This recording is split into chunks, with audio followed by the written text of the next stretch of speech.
All India Radio presents Morning News.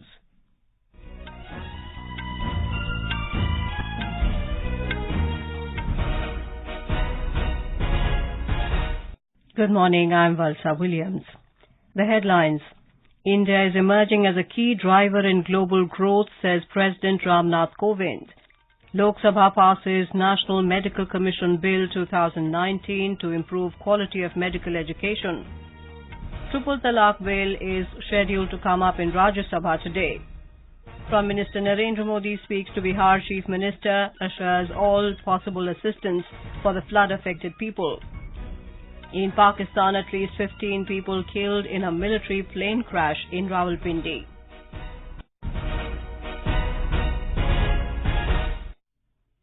President Ram Nath Kovind has said India is emerging as a key driver in global growth with a GDP of $2.6 trillion, which is set to double in 7 years.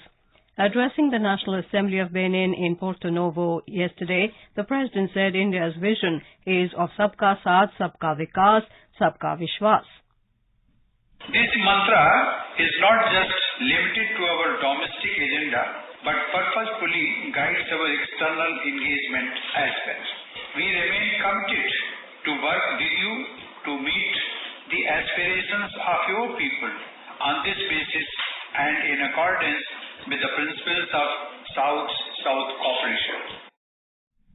The President said as India's economy grows, so will its external engagement, and in this matrix, countries in Africa will continue to play a prominent role as India's trusted partners and stakeholders in its prosperity.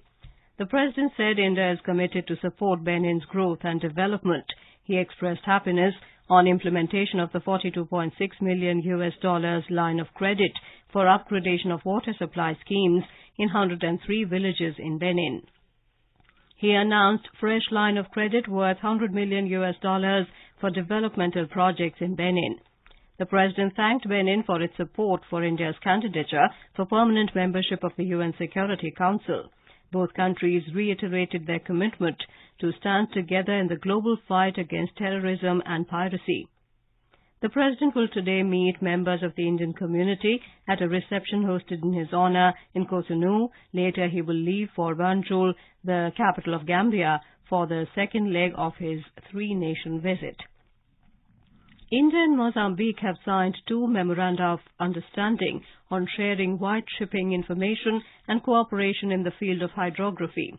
Defence Minister Rajnath Singh held delegation-level talks with his Mozambican counterpart Atanasio Salvador Tumuke in Maputo yesterday. Mr. Singh is on a 3-day visit to the South African country. The Defence Ministry said in a release that the agreement will further strengthen the ongoing Indo-Mozambican defence cooperation and India-Mozambique relations in general. The visit witnessed the growing defence cooperation between the two countries and the potential such collaboration offers for enhancing security in the Indian Ocean region. India and China have reviewed the situation in the border areas for maintaining peace and tranquility. Both sides yesterday held the 14th meeting of the Working Mechanism for Consultation and Coordination WMCC on India-China border affairs in Beijing.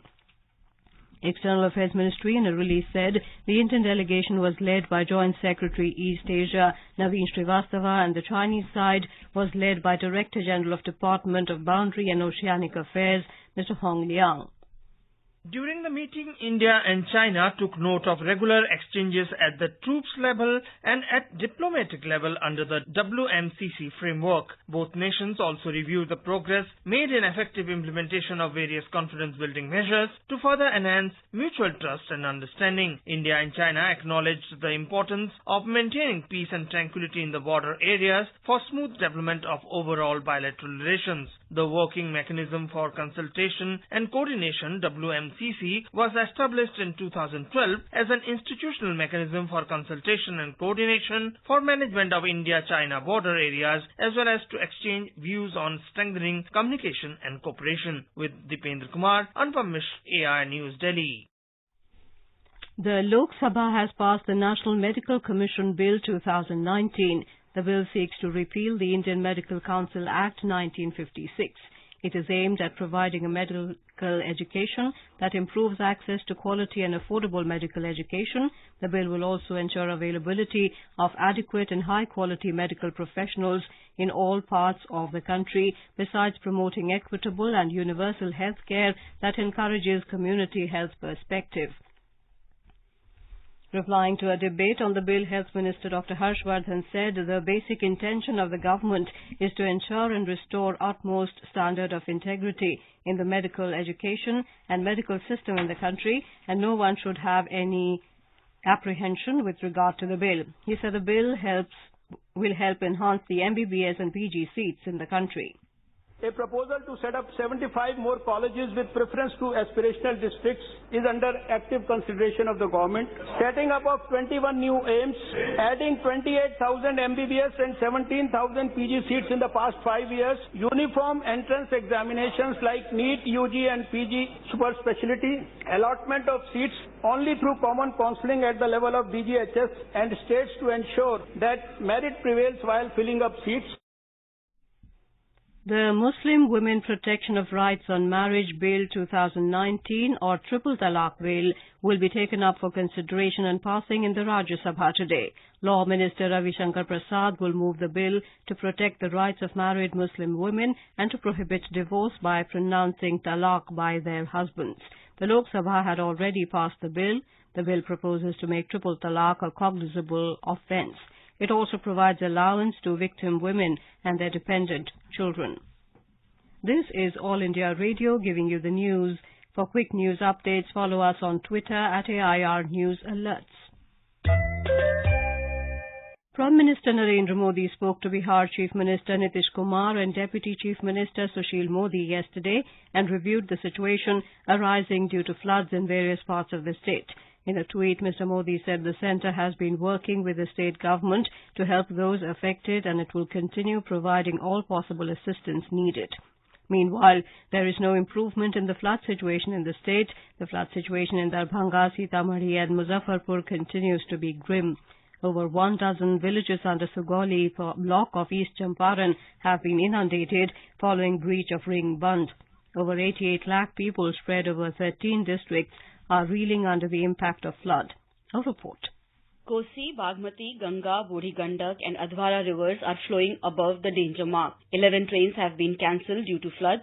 Railways have intensified patrolling along railway tracks in view of rising water level. About 900 jawans of NDRF and SDRF have been pressed into service for relief and rescue operations. So far, 127 people have lost life due to flood-related incidents. Meanwhile, the state government has transferred more than 502 crore rupees in the bank accounts of 8,36,000 flood-affected families. With KK Lal's report from Patna, Tripti Srivastava for AIR News. In Maharashtra, rain deficit Vidarbha region is experiencing the season's first spell of heavy rains for the last 2 days, while the intensity of rainfall has reduced in Mumbai and its suburbs in the last 24 hours.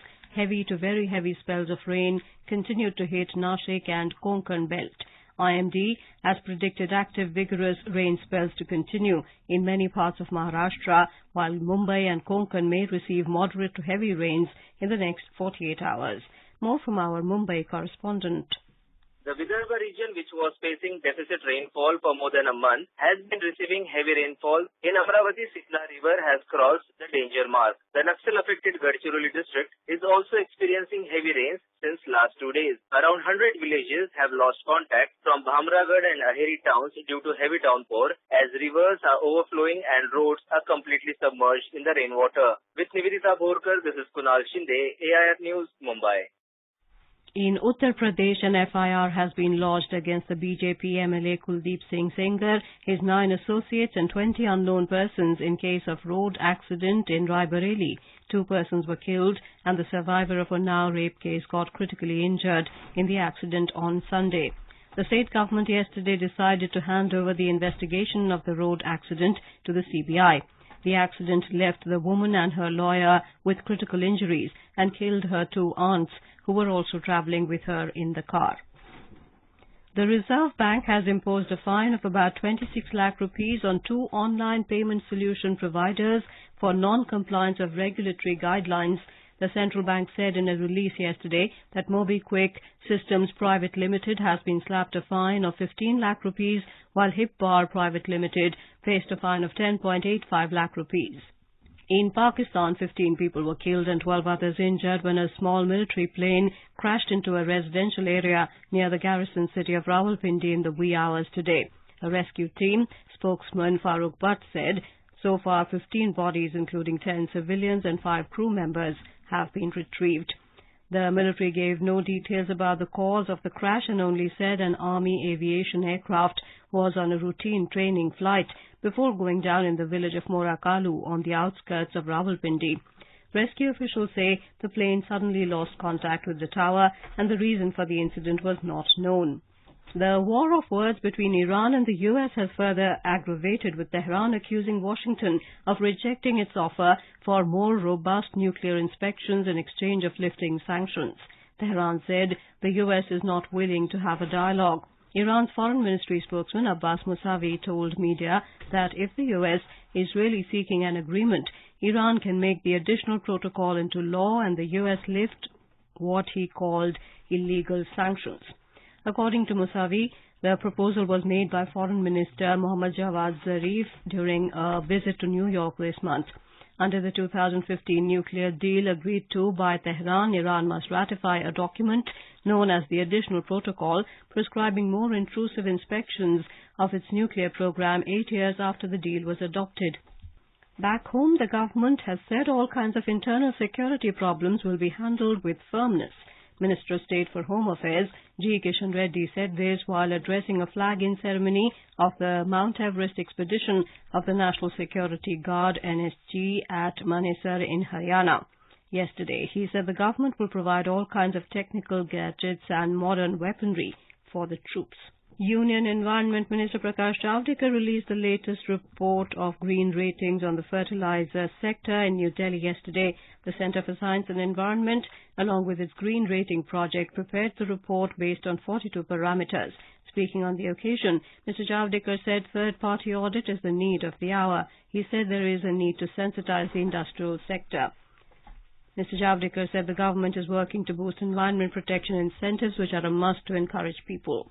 Indian cricket captain Virat Kohli has said he and other young players look forward to the West Indies tour. He was talking to media before leaving for West Indies tour last evening. India will play 2 test matches, 3 T20s and 3 ODIs during their month-long tour on the Caribbean islands, starting the 3rd of August.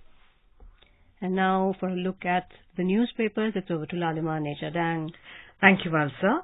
Uproar over the Unnao rape victim's accident is the lead across newspapers this morning. Unnao rape victim fights for life after accident. Murder FIR against BJP MLA, headlines the Indian Express. Unitech goes Amrapali way. Supreme Court asks NBCC to finish 74 projects, highlights the Times of India. SBI lowers deposit rates sharply, prepares ground for deep lending rate cuts, notes the Business Standard. The Indian Express in a front-page story says, in first 6 months, 82% militants killed in Jammu and Kashmir were Valley recruits. The Pioneer writes, Priyanka Lau Congress Bachao chorus grows. And finally, cancer 4 times more likely to kill kids in poor nations than rich ones. The Times of India cites the first global burden of disease study. India is among the worst hit with cancer, the 9th most common cause for deaths of children between 5 and 14 years of age. And with that, it's back to you, Valsa. Thank you, Lalima. And now before we end the bulletin, the headlines once again. India is emerging as a key driver in global growth, says President Ram Nath Kovind. Lok Sabha passes National Medical Commission Bill 2019 to improve quality of medical education. Triple Talaq Bill is scheduled to come up in the Rajya Sabha today. Prime Minister Narendra Modi speaks to Bihar Chief Minister, assures all possible assistance for the flood-affected people. In Pakistan, at least 15 people killed in a military plane crash in Rawalpindi. For details of these stories and more, log on to our website www.newsonair.com. And with that, we end the morning news. Have a nice day.